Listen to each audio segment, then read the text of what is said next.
Hello, I'm Ryan. Welcome back to the Sleep Story Collective. It is good to have you here tonight. At the Sleep Story Collective, our purpose is singular: to help you unwind, settle into comfort, and slip calmly into sleep. So whatever sort of day you have had, however full it may have felt, however many small thoughts are still standing about in the mind, like things not yet put back on their shelves, you do not need to clear them all away before you are allowed to rest. You do not need to have become peaceful already.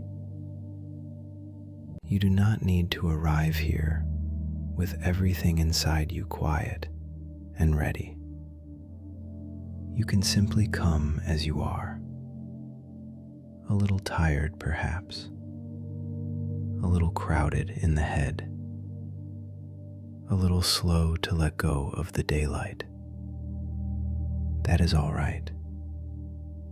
This can be the gentler part of the evening, the part where nothing sharp is expected of you, the part where there is no rush to finish becoming calm. Only a softer room, a slower voice, a steadier place to rest your attention for a while.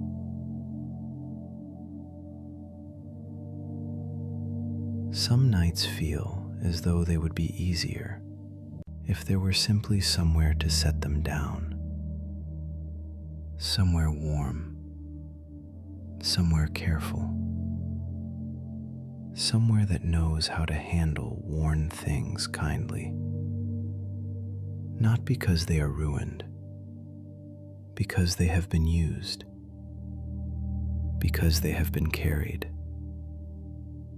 because they have passed through many hands, many hours, many ordinary moments, and now need the sort of care that asks for patience rather than force.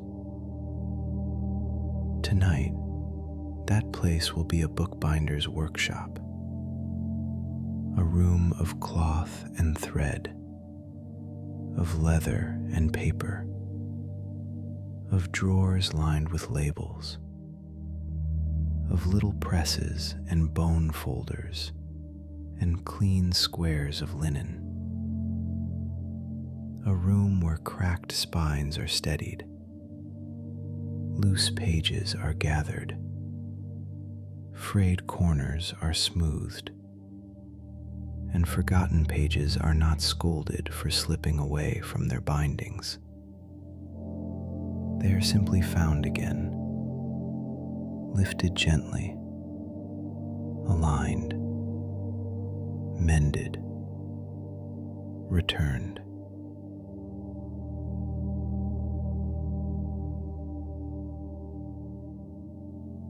There is something deeply restful, perhaps, about the idea of a person whose whole work is to bring worn things back into order without hurry.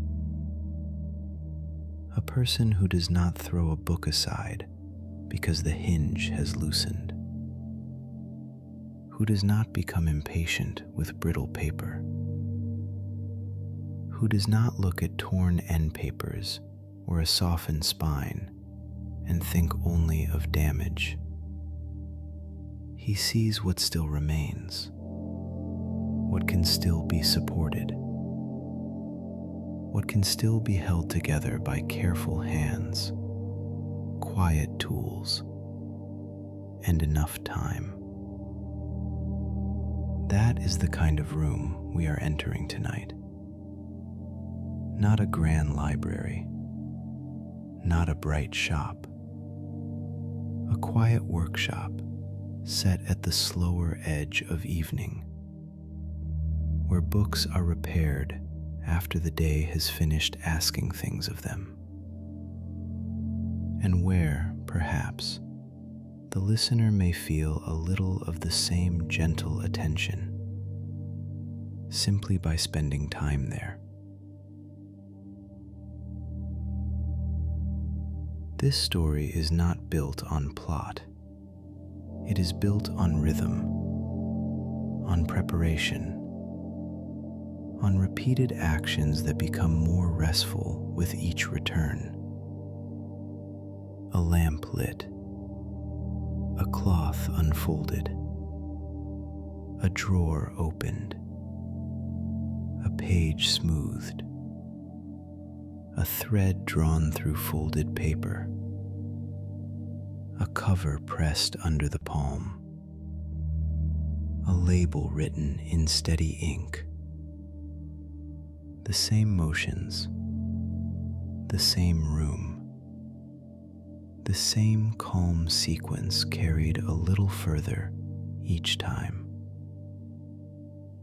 That is where the peace is, not in novelty, not in suspense, in familiarity, in knowing that the room already understands how to receive the evening.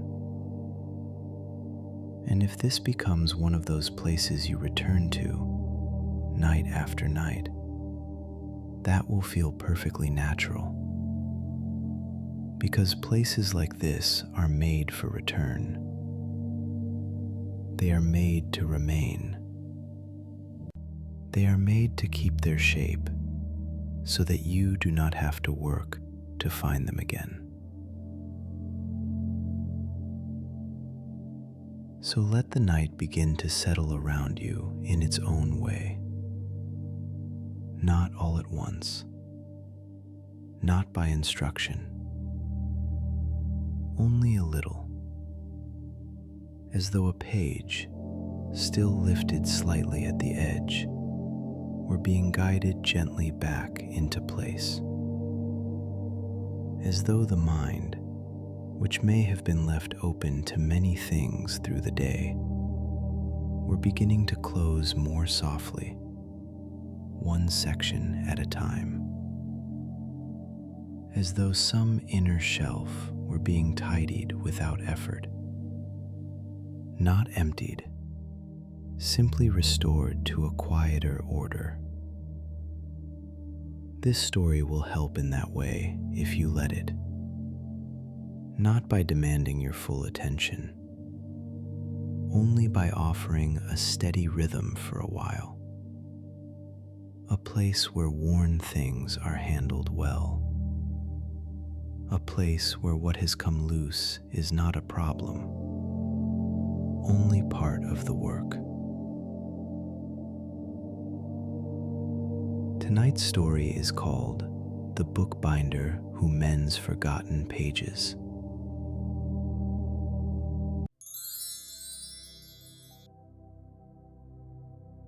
Before we begin, let us step quietly into the warm, paper-scented hush of his workshop.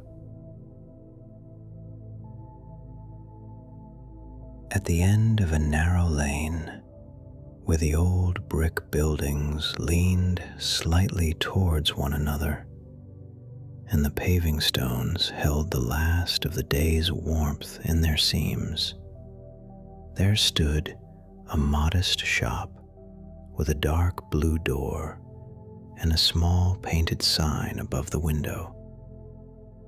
The sign said only, "Bookbinder." No gold leaf, no bright flourish, no promise beyond the work itself. The window was simple too, not arranged to impress, only to reassure. A few repaired volumes stood upright beneath the lamplight. A slim atlas with fresh green cloth at the spine. A set of pale brown ledgers tied in linen tape. A marbled box of papers. A poetry volume with a soft red leather back and cream corners newly polished to a quiet glow. Beside them sat a small brass press, no larger than a pair of folded hands. A bone folder laid neatly across a square of cloth, and one open book resting on a cradle, its pages fanned slightly, as though breathing in the calm of the room. The shop was never bright. Even in daytime, it preferred a lower kind of light. The shelves were walnut, darkened by age and oil. The work tables carried a faint satin sheen where years of palms, cloths, paper, and careful tools had worn them smooth. There were drawers with ivory labels, cabinets with narrow brass pulls, boards leaning in vertical slots beside the back wall, rolls of cloth, bundles of thread, boxes of marbled paper, tins of paste, small glass jars of pigments and glues, and everywhere the faint, dry sweetness of paper. Paper that had slept for years on quiet shelves. Paper that had traveled in satchels and coat pockets. Paper that had absorbed candle smoke, kitchen warmth, winter damp, fingertips, bedside lamplight, and the soft, ordinary handling of lived-in days. The workshop did not smell new. It smelled cared for. Cloth, paste, leather, wood, paper, and a trace of beeswax from the lamps. A room made restful not by emptiness, but by good order. When evening came fully in, and the lane outside had begun to quieten, the bookbinder arrived. His name was August Marr. He was not an old man, though like many who spend their time among worn books and late hours, he carried a settled air that made people think first of steadiness rather than age. His hair was dark, with a little silver beginning at the temples. His hands were long, warm, and careful. His clothes were simple and always clean. A pale shirt with sleeves rolled once at the forearms, a dark waistcoat softened by use, a linen apron folded on the peg behind the counter, ready for the part of the day when the room became a workshop first and everything else second. When he opened the blue door and stepped inside, the little bell above it gave one quiet note and then was still again. August closed the door gently, hung his coat on the same hook, set his hat on the same upper shelf, placed the folded scarf from his neck into the narrow drawer beneath the till. Then he stood for a moment without crossing further into the room. He always did that. He gave himself a moment to enter properly, as though the workshop too deserved to be greeted before anything was asked of it. Then he lit the lamps, always in the same order. The window lamp first, then the lamp on the side shelf, then the shaded lamp above the main workbench at the back. Window, shelf, bench. 3 little pools of amber. 3 quiet invitations for the room to become itself. The books in the front windows softened first, their cloth backs and leather corners taking on warmth. Then the side shelves found their lower, richer color. The grain of the walnut darkened beautifully. The marbled papers in their boxes seemed deeper and calmer. And finally, the back bench came into full light. The cloth laid ready there, the tools resting in their tray, the presses, the brushes, the awls, the thread reels, the repair tissues stacked like pale leaves. The room had not been asleep before that, but once the lamps were lit, it entered its true evening life, a place prepared for mending, a place prepared for returning loose things gently to their place.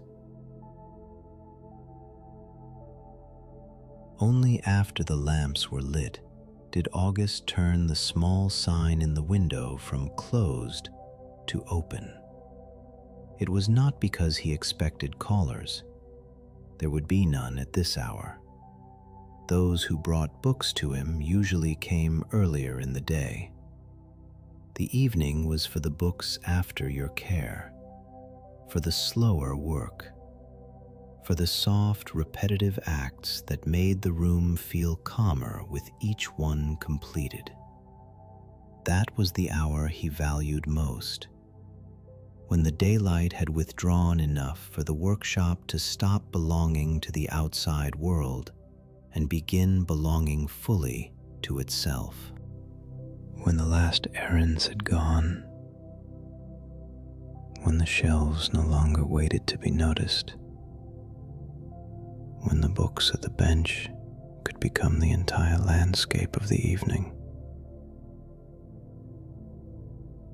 Before he touched a single volume, August listened, not to ticking as a watchmaker might, not to the wind beyond the shutters, but to the room, to the paper hush of it, to the minute sounds that tell a craftsperson whether a place is ready, the lamps barely whispering, the boards settling faintly, the cloth on the bench making its small, dry sound under his hand, the drawer runners when he tested one, the soft weight of a press when he lifted it and set it down again. He liked to let the room speak in these tiny, ordinary ways before work began, to know whether the air felt a little dry and would ask for gentler handling, whether the paste pot needed warming first, whether the leather dressing had thickened in the cooler back cabinet, whether the papers stacked at the side bench had remained flat and calm or needed to be pressed again. None of these things were problems. They were simply part of evening knowledge, part of preparing, part of checking, part of maintaining. Then he crossed to the main bench and unfolded the cloth. It was pale cream, soft with years of washing and use, and he always smoothed it the same way, from the center outward, both palms guiding the wrinkles away. Then he laid out the tools in their places, the bone folder, the small lifting knife, the brush for paste, the awl, the press needles, the thread, the little scissors, the weights wrapped in leather, the linen repair tissue, the waste sheets, the smooth stone kept for flattening, the short brass ruler, the pencil, and at the upper left corner of the bench, the ledger, closed for now, waiting. Every tool at a place. Every place had been decided long ago, and because the arrangement did not change, The room did not need to waste energy deciding itself every evening anew. The room simply entered its rhythm. Cloth, tools, lamp, bench, then the first book.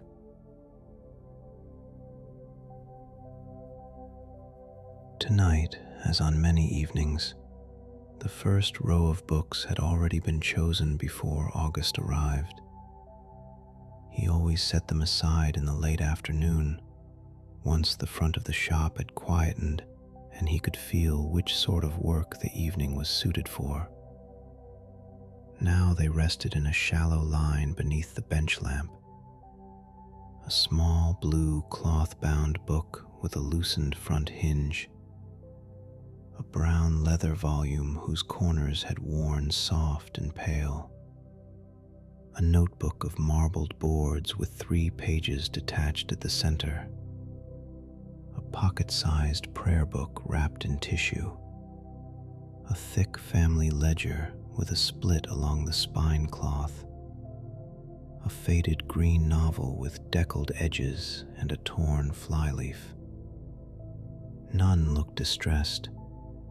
None demanded rescue. They simply waited, worn a little, open in their needs, ready for the quiet, patient attention that evening always seemed able to give more generously than day. August sat down. The bench stool gave its familiar small creak. He rested his hands on the cloth. The bench lamp held them in a circle of warm amber light. Outside, the lane darkened another shade. Inside, the shelves, drawers, boards, and stacked papers seemed to settle around him into a deeper hush. And August began.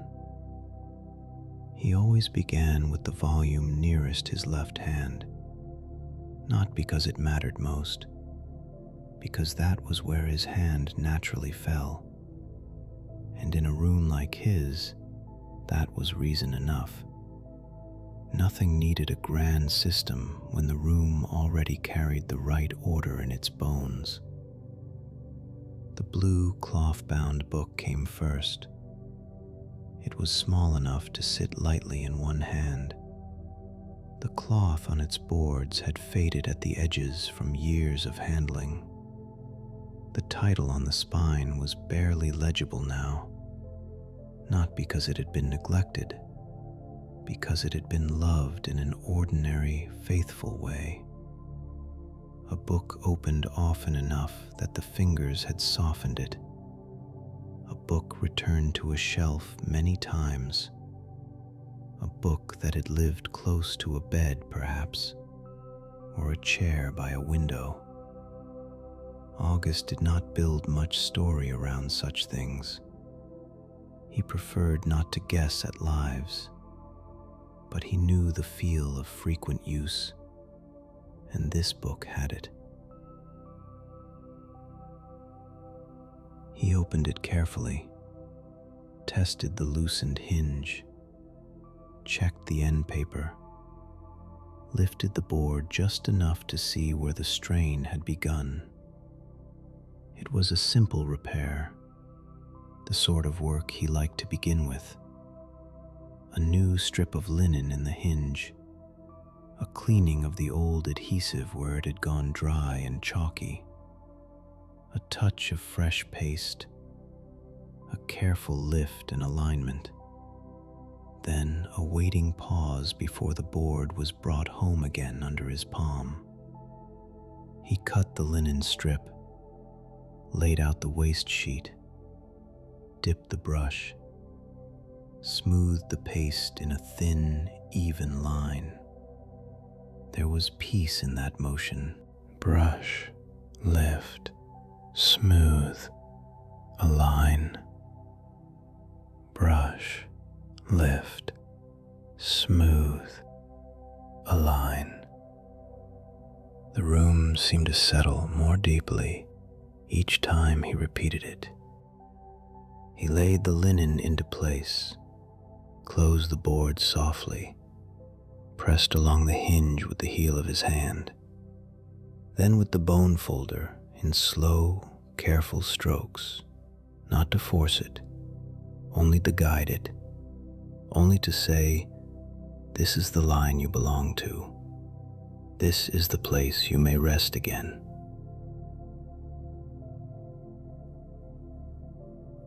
He placed the book between clean boards and under a light press to set.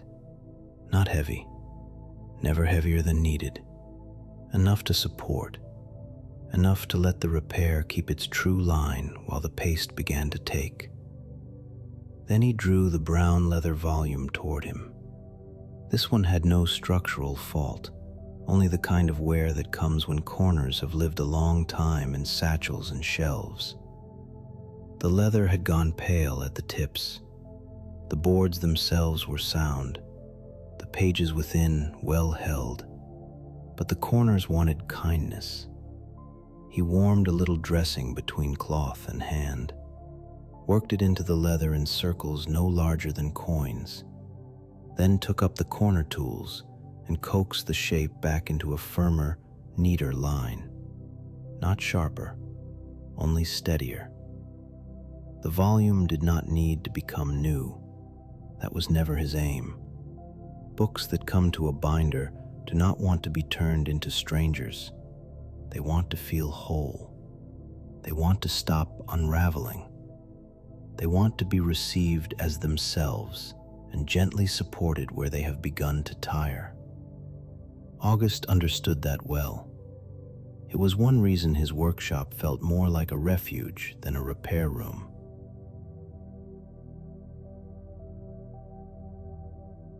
He polished the leather lightly, not until it gleamed, only until the surface looked rested again. Then he turned the book over and ran his palm along the spine with a slow, reassuring motion. The volume answered not with sound, but with a certain softened firmness beneath his hand. Satisfied, he set it aside on the shelf marked "Evening Finished." That shelf stood to the right of the bench, one level above the tools, where completed or resting pieces gathered gradually through the night. He kept them spaced apart, never crowded, each book given a little room around it. He liked things to breathe. He liked a mended volume to stand in quiet dignity before rejoining the larger world of shelves and hands beyond the blue door. The marbled notebook came next. Its boards were charming in a modest way, blue and cream swirls muted by age, the spine paper worn thin at the head, 3 pages loose at the center fold, cleanly detached from the sewing. August opened it to the middle, lifted the loose pages free and laid them carefully on the cloth. Then he examined the sewing. The thread had not broken all along, only at one station. Again, a simple matter. A little new thread drawn through the old path, a reattachment rather than a remake. He threaded the needle, passed it through the folded sections with steady hands, pulled the thread firm but never tight enough to strain the paper, then tied the smallest secure knot and tucked it into the fold where it would not show or rub. When the loose pages lay neatly in line again, he smoothed them flat with the bone folder, one fold at a time, and sat with the repaired section open for a few moments longer than strictly necessary. He liked to give paper time to settle after being handled. That was another of his small habits. Nothing returned at once to its place, not until it had rested briefly under the lamp, not until the room itself had received it as whole again. He set the notebook under a light weight and took up the prayer book still wrapped in tissue. This one he always unwrapped slowly. Small books seemed to ask for a little more ceremony, not because they were precious, because they were intimate. held close, carried often, lent pockets of daily life into their paper and leather. He unfolded the tissue. Inside lay dark red leather, softened almost to velvet by years of fingers. The edges of the pages were gilt, though the gold had dimmed unevenly. A ribbon marker rested between two sections like a quiet breath held in place. The book opened readily, and there was the problem. Too readily. Several gatherings had loosened at the back, not fallen free yet, but close enough that waiting much longer would have asked the paper to bear more than it should. August lifted the back section carefully, examined the sewing supports, tested the hinge, then nodded to himself once. He would not take the whole book apart. No need. A supported repair would do.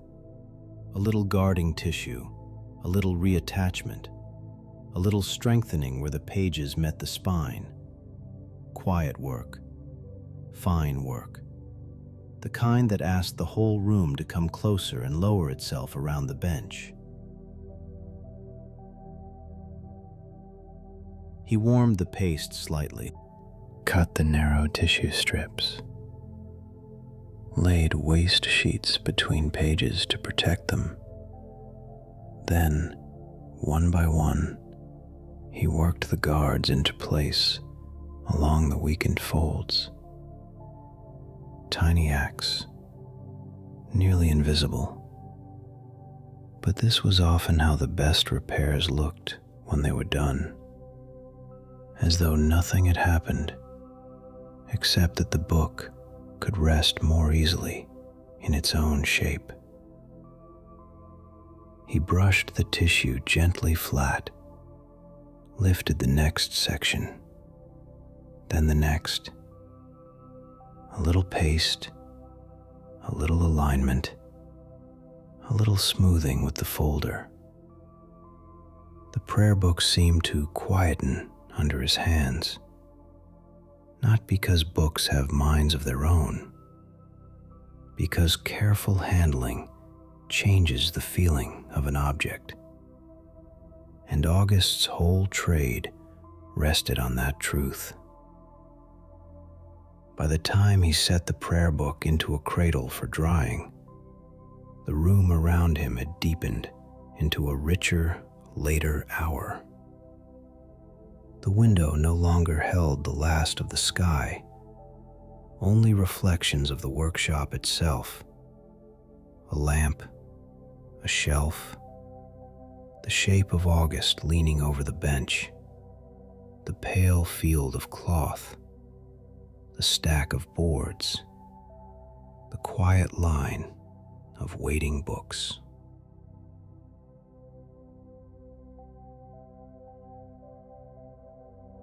He opened the ledger now and wrote the first notes of the night.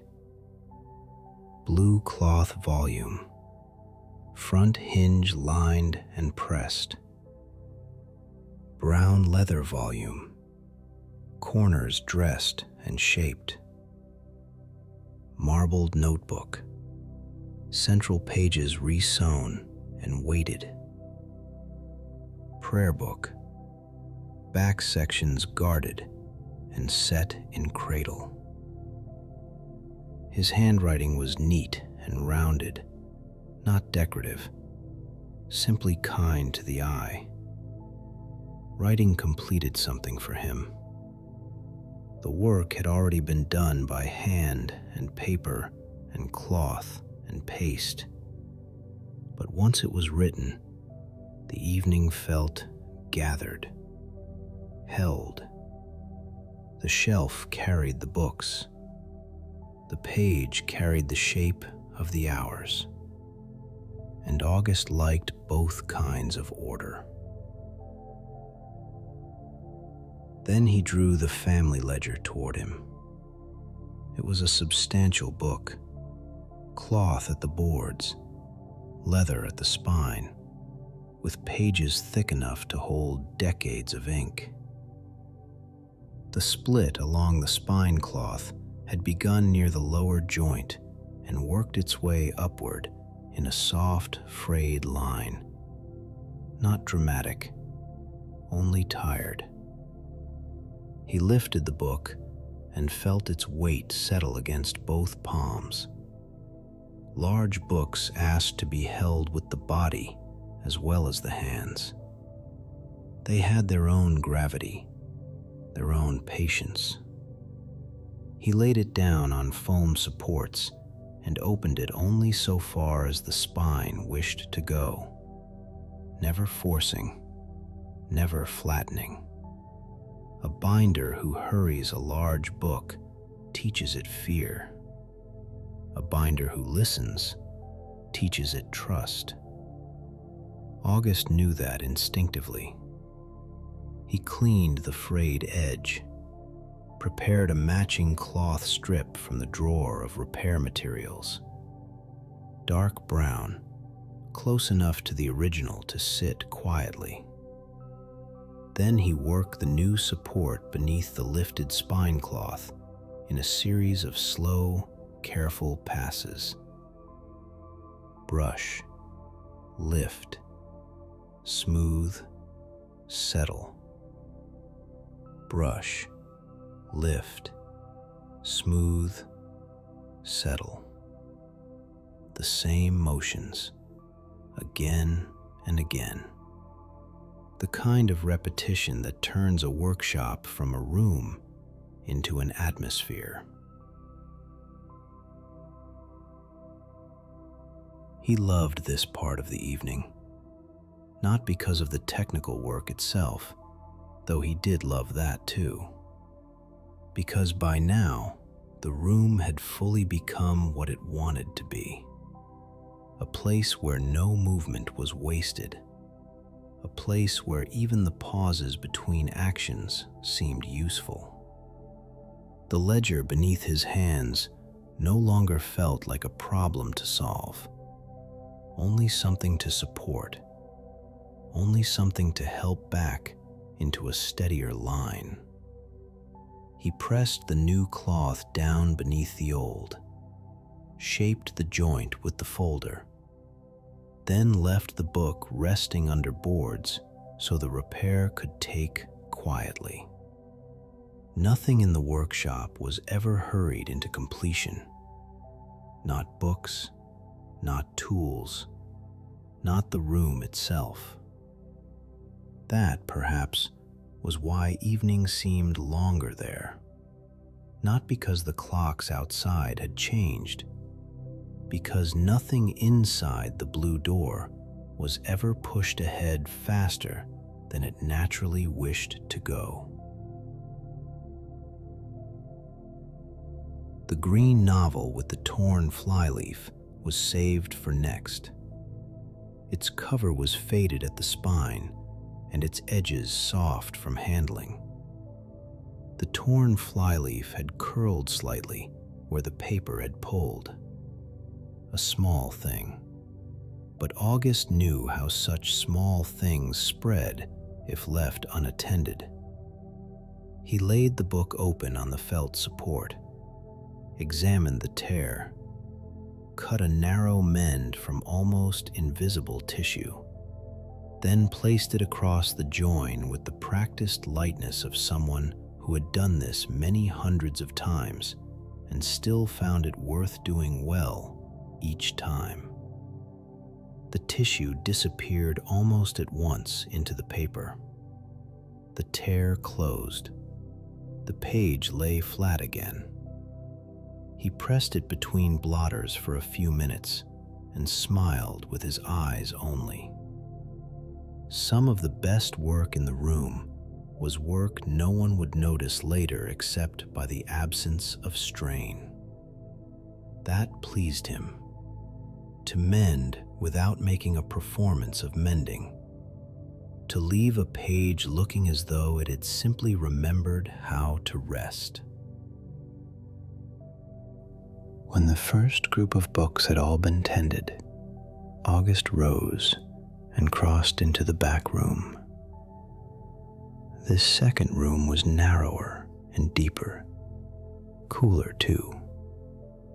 It held the standing presses, the larger boards, the rolls of book cloth, the leather skins wrapped in tissue, the drying racks, and the drawers of marbled end papers arranged by tone and pattern.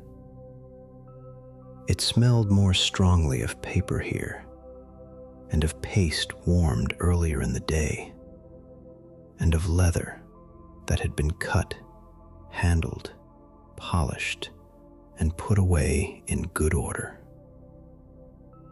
The back room had its own lamp, lower and more golden than the bench lamp at the front, and beneath it stood a long table covered in green baize. At the far end of that table rested the nipping press, and beyond it, a cabinet of drawers labeled in his own hand: thread, linen, leather, papers, boards, tools, titling. Nothing in the room needed to call attention to itself. It only needed to be ready. Ready for the right piece. Ready for the next quiet task. Ready for the following evening and the one after that. August always visited the back room in the middle portion of the night's work. Not at the very start, not only at the close.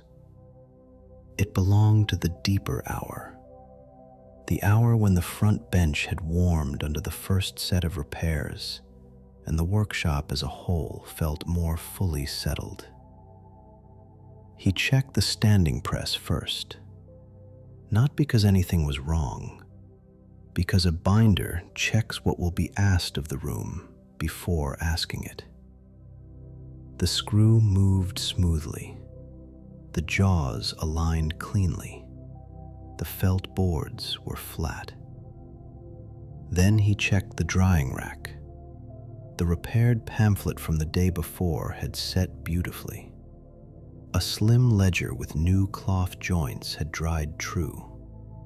A children's book rebound in blue paper boards rested quietly beside two blank books awaiting headbands. He did not begin anything new with them. He only confirmed their order.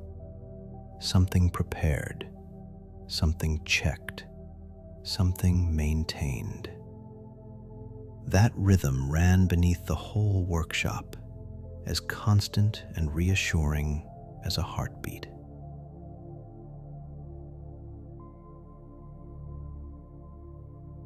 From the drawer marked papers, he took 3 sheets of repair tissue and 1 of light cream handmade paper. From linen, a narrow strip of sewing support tape.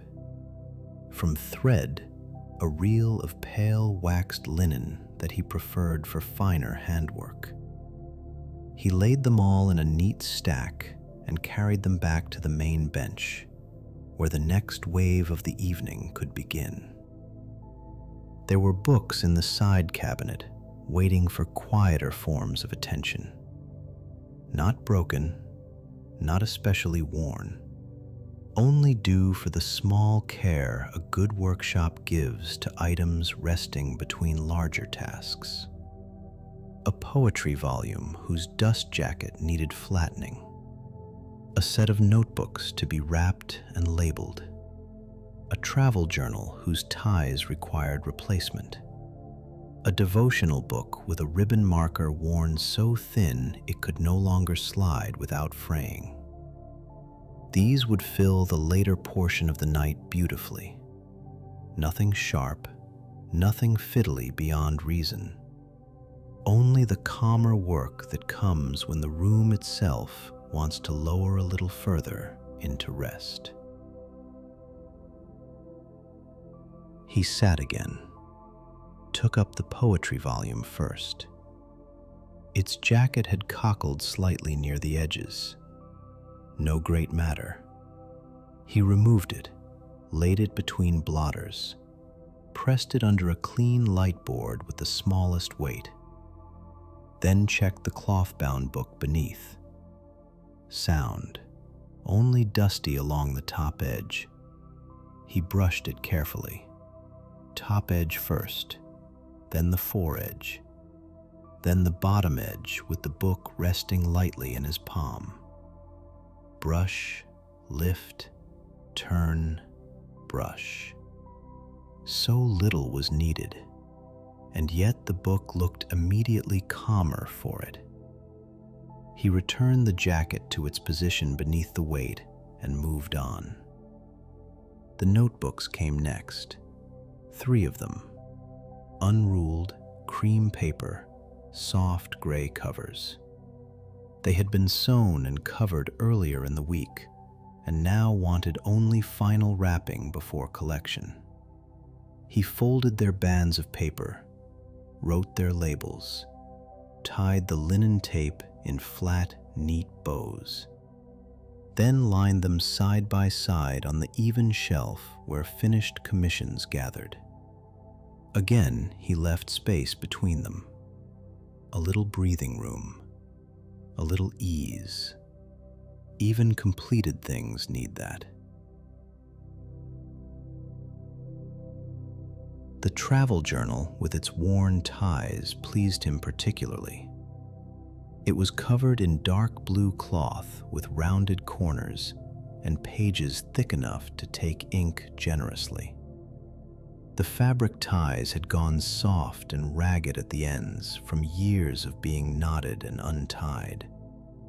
Replacing them was simple, but it required the kind of calm that turns a small practical task into something almost ceremonial. He removed the old ties, measured the new, cut them from cream cotton tape, turned the edges, anchored them inside the cover folds, pressed them into place, and set the journal under a weight to keep the boards flat. When he lifted it again and drew the new ties together in a loose bow, the whole book seemed to stand a little straighter. Not because it had become grander, because it had become whole again in a way the hands would notice immediately when next they opened it. That was always his measure of success. Not whether something looked untouched, whether it felt easy to trust again.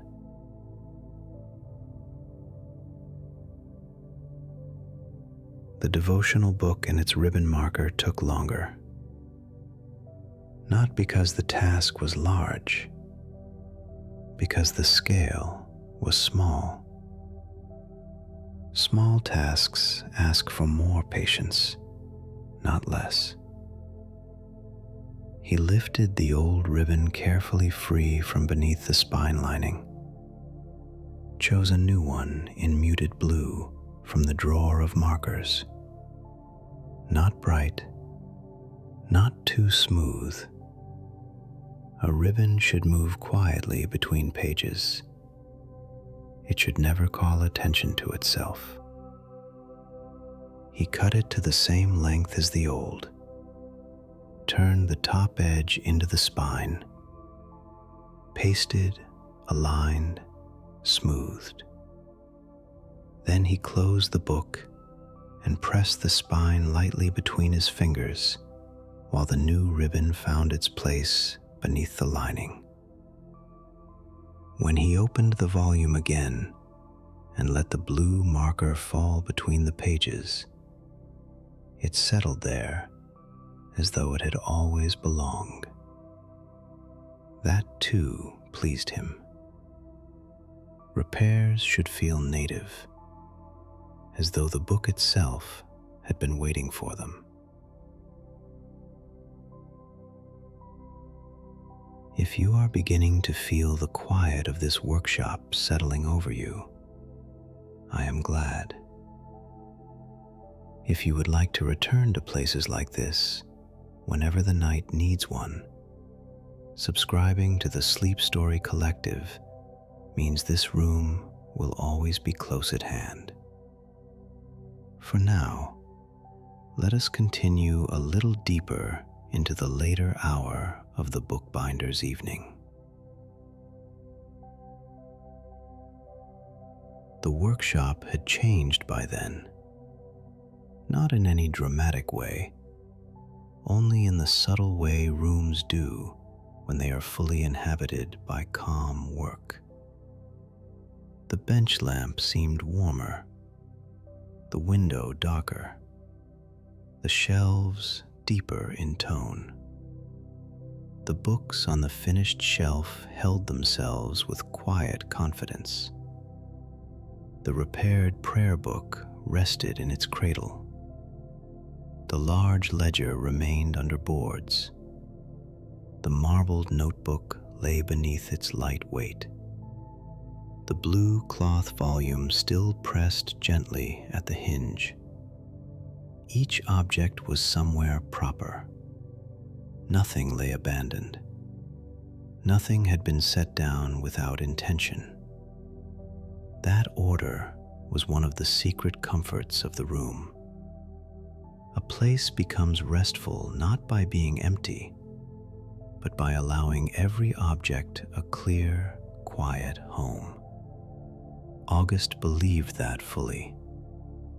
Perhaps that was why the workshop made people lower their voices when they entered it, even in daylight. A well-kept room teaches softness without ever needing to ask for it. The next stage of evening work belonged to the side shelves. Not the books waiting for repair, the books kept by August himself for reference, samples, and company. Some were books of marbled paper patterns, some volumes of type samples and lettering, some old blank ledgers, some manuals on leather and sewing structures with paper markers still tucked into useful sections. He attended to them every few nights, not because they suffered any particular harm, but because even a bookbinder's own shelves deserve maintenance. He dusted the tops of the books with a soft, broad brush, straightened the slight lean of one row, adjusted a slipped marker in a manual, returned a sample board to its exact slot, pressed the leather corner of a reference volume where it had begun to lift. Not much, only the gentle tending that says a room is still being looked after. And with each tiny act, the shelves seemed to settle more deeply into themselves. Even this, which another person might have called tidying, was not merely that. It was part of the craft, part of keeping a workshop peaceful enough that good work continues to happen in it. From the lower cupboard, he brought out a flat box of marbled papers. He opened it. The papers inside lay between tissues in a sequence of colors that soothed him each time he saw them. Deep teal veined with pale cream, rust and smoke gray, muted green with brown combing, soft blue and umber, none too bright, none too loud, patterns that looked less painted than drifted into being.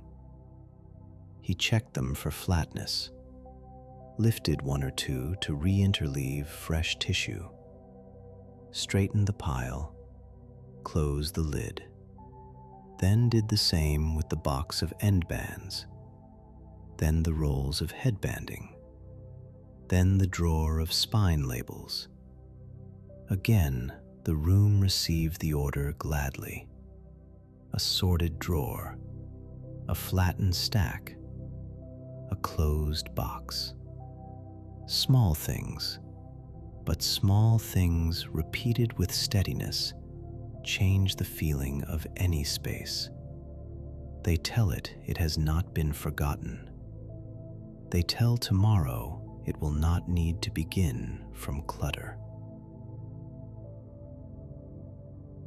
The large family ledger was ready to come from under its boards now.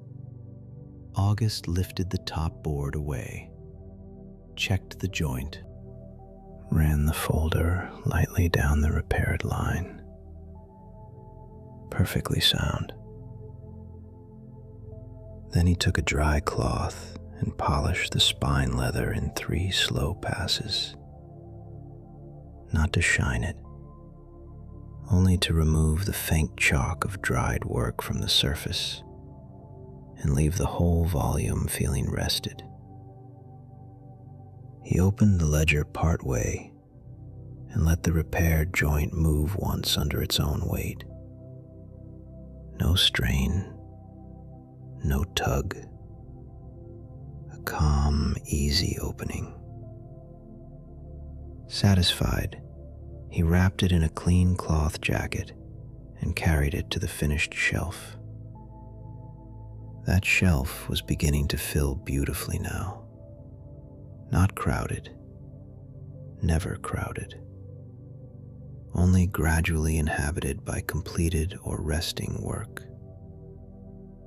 A brown leather volume, a ledger in its cloth wrap, 3 wrapped notebooks, a travel journal tied in fresh cream tape, the green novel lying between blotters.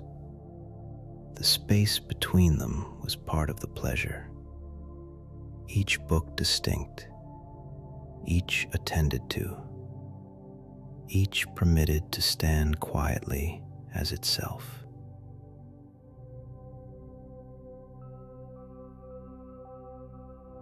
He turned next to the blue cloth-bound volume, whose hinge had been lined first. It too was ready.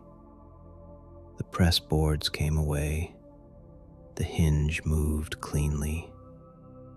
The board opened and closed with far more confidence than before. August held the book a moment longer than needed. Not because he doubted the repair, because he liked to feel the result through his hands. The way a thing answers after being helped. The slight softness still in the cloth. The new steadiness in the joint. The return of ease where there had been a small reluctance before. He placed the volume on the shelf beside the others. Then, after a moment's thought, adjusted it by half an inch so that the spacing between all the books remained even. He liked even spacing, not for neatness alone, for calm. The eye rests more easily when nothing crowds, and he wanted every part of the workshop, even in miniature, to participate in rest. There remained now the quieter end-of-evening tasks. These were some of his favorites. Washing the paste brush, wiping the folder, cleaning the little lifting knife, shaking loose paper fibers from the cloth, sorting the offcuts by type, recycling the too small scraps, returning the useful strips to their envelope, closing the thread drawer, rewinding the linen spool if too much had loosened, straightening the weights on the right side of the bench, checking the cradle, replacing the blotters. These acts were not afterthoughts. They were part of completion. A room never truly comes to rest if the tools have been left in the agitation of work. August understood that instinctively, so he gave even the tools their slow return. The brush was washed until the water ran clear, The handle dried, the bristles smoothed into shape, the folder polished lightly with cloth, the knife wiped and slipped into its sheath, the awl laid back in its padded groove, the press needles returned to their tube, the weights stacked square, everything closed somewhere gentle.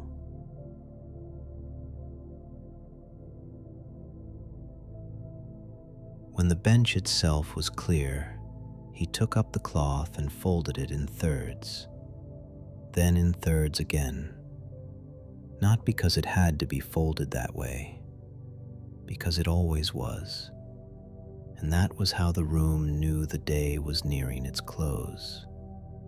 He laid the folded cloth at the upper corner of the bench, then placed a fresh one ready for tomorrow beneath it. That mattered. To leave tomorrow a kindness, a bench that would not greet him with remains, a room already prepared to begin again without strain. Perhaps that was one of the deepest rituals of all in the workshop. Not only finishing tonight well, preparing tomorrow gently. A room that thinks kindly of its future self becomes easier to trust, even if its future self is only the same binder arriving at the same hour under the same blue sign on another evening.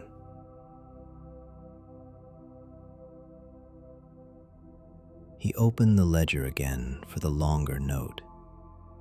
Not the item lines this time, the room note. At the bottom of each page, he wrote one short sentence about the state of the workshop at the close of the day. Nothing elaborate, nothing sentimental, only a true small record. Tonight, he wrote, evening settled quietly. Then beneath it, bench clear, shelf ready, presses set, lamps lowered. He blotted the ink and watched it dry, then closed the ledger and slid it into its drawer. There was peace in that motion. A written day, a completed page, a drawer closing softly over it. All around him, the workshop now held only the calm sounds of a room that no longer needed anything done to it. Still, he did not leave at once. There remained the final listening, not the first listening at the door when he entered and measured the room's mood, the last listening, the one that told him whether the workshop had come fully to rest. He sat on the bench stool again, folded his hands lightly, and listened, the lamp whispering faintly, the boards and shelves holding their hush, the paper in the room carrying that dry, soft stillness that has its own weight. No ticking here, no metal pulse, only the deep calm of arranged objects and mended things now left undisturbed. The repaired books on the shelf, the papers in their drawers, the cloths folded, the presses set, the washed brush drying by the little sink at the back, the marbled papers flat in their box. The room had no sound of strain in it now, nothing still unresolved enough to pull at the air. It had entered that settled state August loved most, the state of a workshop that has been used well and put gently back into order.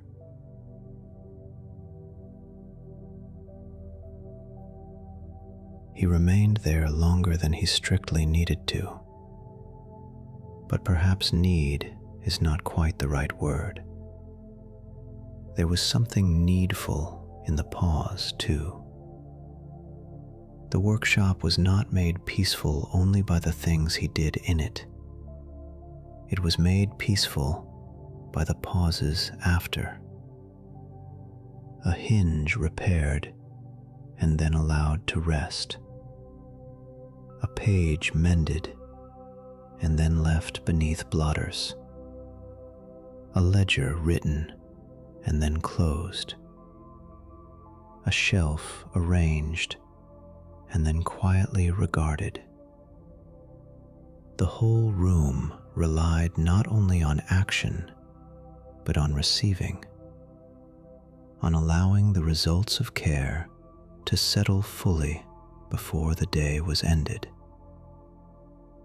That is one reason, perhaps, why people felt calmer in such rooms. Nothing was done and flung aside. Everything was finished into peace. At last he rose. He lowered the side shelf lamp first, then adjusted the shade of the bench lamp so the circle of light narrowed and warmed. The workshop changed immediately. The edges of the room fell a little further into shadow. The shelf of completed books seemed to float more softly.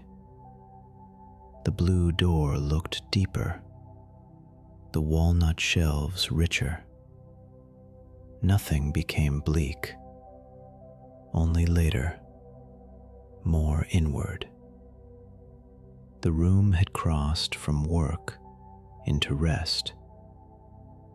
There would be no new tasks begun now, no new repairs opened. Only the final walk through the space before closing. He checked the finished shelf, all labels in place, all wraps square, all spaces even. He checked the prayer book in its cradle, set well. He checked the green novel between blotters, flyleaf flat. He checked the side cabinet, closed. The back room press, quiet and ready. The brush, drying properly. Something prepared, something checked, something maintained. The same rhythm carried him almost all the way to the door.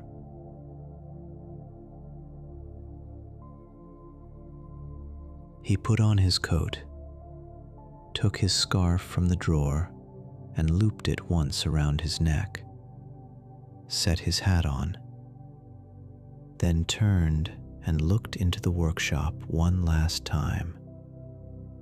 Not sentimentally, simply attentively. A room deserves to be seen in its finished state.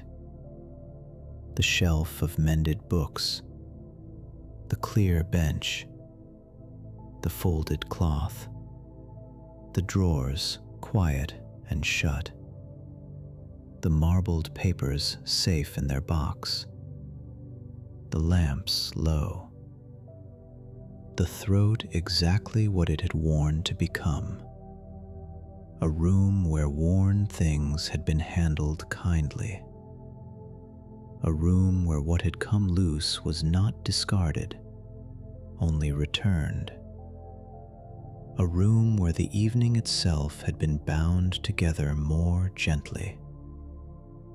That was enough work for any one day. Enough goodness, enough order restored, enough quiet care. He turned the sign in the window from open to closed. The word did not feel severe. It felt complete. A lid lowered softly over the hours of work. Then they opened the blue door. The little bell gave one muted note. The lane outside was cool now. A thin mist had come down and softened the stones. Most of the windows opposite were dark. Only one or two still glowed behind curtains. August stepped out and locked the door with the same measured ease that had marked all his movements within. One turn, then another. Firm. Certain. He certain his key into his coat pocket and stood for a moment beneath the sign. Behind the front window, the upper lamp still glowed through the glass. From outside, he could not hear the hush of paper and cloth and wood within. But he knew it was there. The books resting on the finished shelf. The bench ready for tomorrow. The whole room holding itself in the dark without strain. He trusted it. That mattered. To enough a day cleanly enough that trust could take over. He began to walk home. Not quickly. At the same unhurried pace with which he had moved through the workshop. The mist thickened a little near the corner of the lane. His shoes made a soft sound on the paving stones. Behind him, the blue-doored shop held its modest square of light for a while longer, then diminished as he turned. He that did not held the beving in his mind. He trusted the shelf, the wraps, the labels, the drawer of papers, the fresh cloth waiting at the bench, the presses, the tools returned to place. They're of a kind of quiet repair in leaving a room well, not only for the room, for the one leaving it. To know that what needed doing has been done. To know that even what is not finished rests, properly prepared. To feel no loose thread catching at the heel of the mind as the night begins. That is its own form of rest.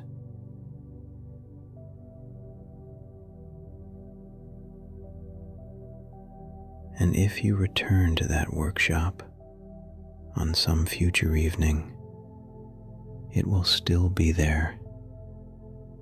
The dark blue door, the modest sign, the warm front window, the walnut shelves and labeled drawers, the stacked boards, the marbled papers, the line of books waiting under the lamp, the same binder entering quietly at the same gentle hour, coat hung up, lamps lit in order, window, shelf, bench, the same cloth unfolded, the same tools laid out, the same first pause before a hand reaches for the nearest book, the same patient work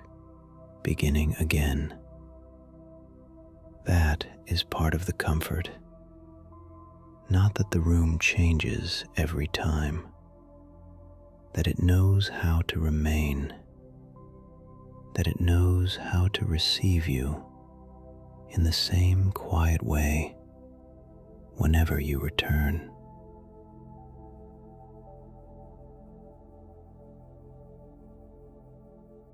This can become part of your night, a room you know, a shelf you know, a bench you know, a sequence of small, calm actions that no longer asks you to picture every detail, because the body already recognizes the feeling of it. Brush, lift, smooth, align, press, rest. Thread drawn through folded paper, a corner eased back into shape, a ribbon laid between pages, a label written slowly enough for the eye to soften, the shelf receiving one more completed volume, the cloth folded, the lamps lowered, the blue door locked. You can return here whenever you need rest. This workshop will be here when you come back.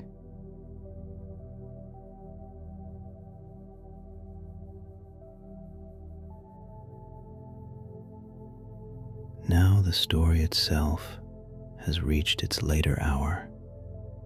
The books are mended, the weights are removed, the pages lie flat, the ties are renewed, the corners are dressed, the loose sections are gathered back into place, the brush is clean, the folder is put away, the ledger page is written. Evening settled quietly, bench clear, shelf ready, presses set, lamps lowered. There is nothing left open, nothing left waiting in a way that presses. Even the book prepared for tomorrow rests properly in its tray. That matters too. To know that unfinished things can still be laid down in peace.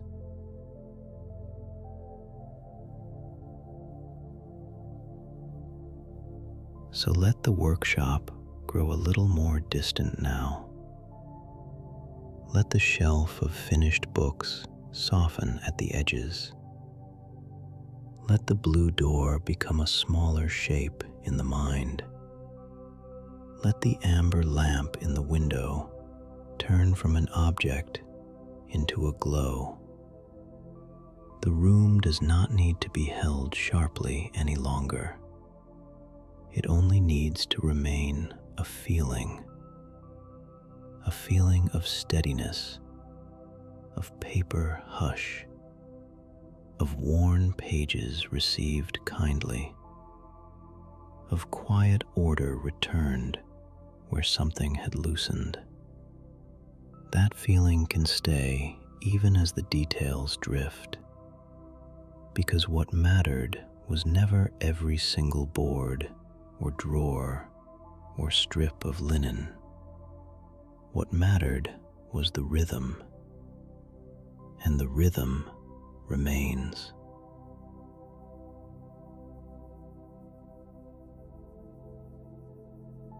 The cloth lies folded. The repair tissues rest in their drawer. The marbled papers are flat and waiting. The shelf of completed books stands calm in the warm dark. The prayer book rests in its cradle, no longer straining at the back. The blue cloth volume has found its hinge again. The travel journal closes with fresh ties. The green novel's torn flyleaf lies smooth beneath the page. The ledger is written and put away. Everything is where it should be. Everything has been returned gently. Everything is enough.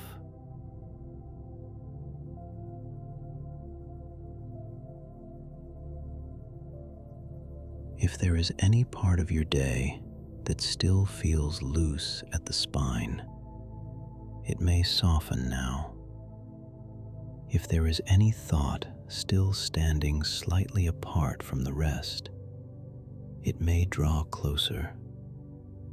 If there is any inner page still curled or lifted at the corner, it may lie flatter, not by force, only because the night is already prepared. The bench is clear. The shelf is ready. The room is closed. The mist lies softly in the lane, and the binder has left the workshop in such good order that nothing in it needs more from anyone tonight. That is a restful truth. Nothing more is needed.